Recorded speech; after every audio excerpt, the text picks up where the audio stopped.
वैसे तो कहते हैं भगवान ने किसी को गरीब नहीं बनाया है, उन्होंने हर किसी को इतना दिया है कि वो अपना जीवन गुजार सकें, और अगर किसी को जरूरत से कम भी दिया है तो भगवान उसके लिए कुछ न कुछ ऐसी व्यवस्था कर ही देते हैं, उनका जीवन चलता रहता है। हम अक्सर दूसरों की अमीरी देखकर अपनी अमीरी और गरीबी का अंदाजा लगाते हैं। यदि हमारे पास 10 रुपए हों और सामने वाले के पास 100, तो हम अपनी नजरों में गरीब हो जाते हैं और सामने वाला अमीर हो जाता है। हम यह नहीं सोचते कि एक व्यक्ति कितनी मेहनत से रुपए कमाता है, 100 काम कर रहा है, उसकी जरूरतें क्या हैं। हम तो बस दूसरे की दौलत देखते हैं और अपनी राय बना लेते। गौतम बुद्ध की आज की प्रेरणादायक कहानी के माध्यम से आप जानेंगे कि भगवान बुद्ध के अनुसार कौन धनवान और धनवान व्यक्ति होता है। साथ ही आप यह भी समझ जाएंगे कि गौतम बुद्ध हर व्यक्ति को अमीर क्यों कहते थे। गौतम बुद्ध की कहानी आपको बहुत प्रभावित करेगी और बुद्ध की इस प्रेरणादायक कहानी से मिली सीख आपके बहुत काम आएगी। एक बार की बात है, एक राज्य के राजा ने गौतम बुद्ध को कुछ दिनों के लिए अपने राज्य में आने का निमंत्रण दिया। बुद्ध ने उस राजा का निमंत्रण स्वीकार कर लिया और अपने कुछ शिष्यों के साथ उस राज्य में चले गए।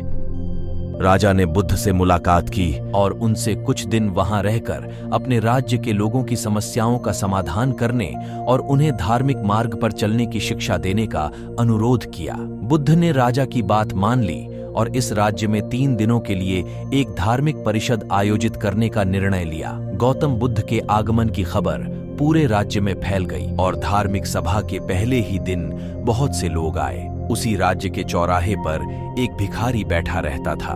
उसे भी गौतम बुद्ध के आने की खबर थी, लेकिन वह सोचने लगा कि धर्म सभा में जाकर और यहाँ बैठकर उसे क्या मिलेगा। जैसे जैसे लोग आएंगे मुझे भिक्षा में कुछ न कुछ अवश्य देंगे। पहले दिन कई लोग आए और इस भिखारी ने अच्छी खासी कमाई की।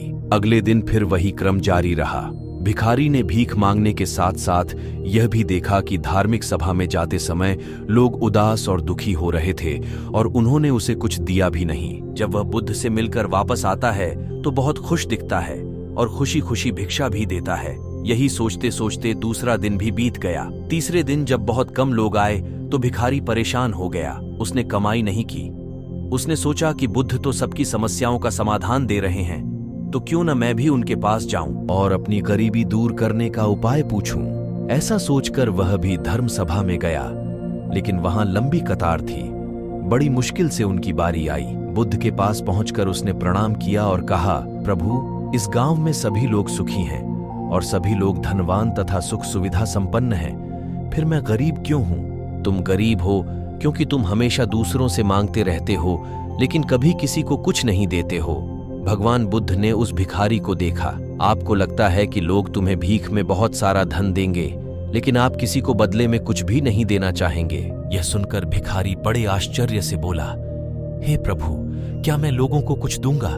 मैं भीख मांगकर ही गुजारा करता हूं। मेरे पास देने को आखिर है क्या? बुद्ध कुछ देर के लिए चुप हो गए और कुछ देर रुककर बोले, तुम बहुत मूर्ख हो। भगवान ने तुम्हें और हम सभी को किसी को देने या दूसरों के साथ बांटने के लिए बहुत कुछ दिया है। आपने एक मुस्कान दी है जिसे आप दूसरों के साथ साझा कर सकते हैं और उन्हें आशा और उम्मीद दे सकते हैं। तुम्हें आवाज दी गई है जिससे तुम मीठे बोल बोलकर लोगों की प्रशंसा कर सकते हो। तुम्हें 2 हाथ दिए गए हैं जिससे तुम दूसरों की मदद कर सकते हो।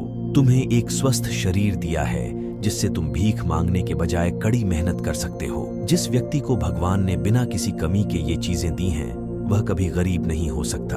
आप सिर्फ अपनी सोच के कारण गरीब हैं। जैसे ही आप इस सोच से बाहर निकलेंगे, आप खुद को दूसरों की तरह अमीर समझने लगेंगे और आपकी जिंदगी भी बेहतर हो जाएगी। दूसरों की खुशी देखकर अपनी तुलना दूसरों से न करें। भगवान ने सभी को अमीर बनाया है, बस जरूरत है तो अपनी सोच सुधारने की। भगवान बुद्ध की बातें सुनकर मनुष्य को अपने जीवन का मूल्य समझ में आया और वह उनके द्वारा दी गई शिक्षाओं के अनुसार अपना जीवन जीने लगा। जब हम सभी अपनी तुलना दूसरों से करते हैं या दूसरों को खुश देखते हैं, तो हमें लगता है कि हमारी जिंदगी खराब है और बाकी सब मजे कर रहे हैं। हम अपने जीवन में कभी भी अच्छी चीजों पर ध्यान केंद्रित नहीं करते हैं। हम कभी यह नहीं सोचते कि भगवान ने हमें स्वस्थ शरीर दिया है, जो सबसे कीमती चीज है। आप कितने भी अमीर क्यों ना हो, अगर आपका शरीर उपयोगी नहीं है तो वह पैसा भी किसी काम का नहीं है। और वहीं अगर आप गरीब हैं लेकिन आपका शरीर बिल्कुल स्वस्थ है तो आप अपने आप में एक अमीर व्यक्ति हैं।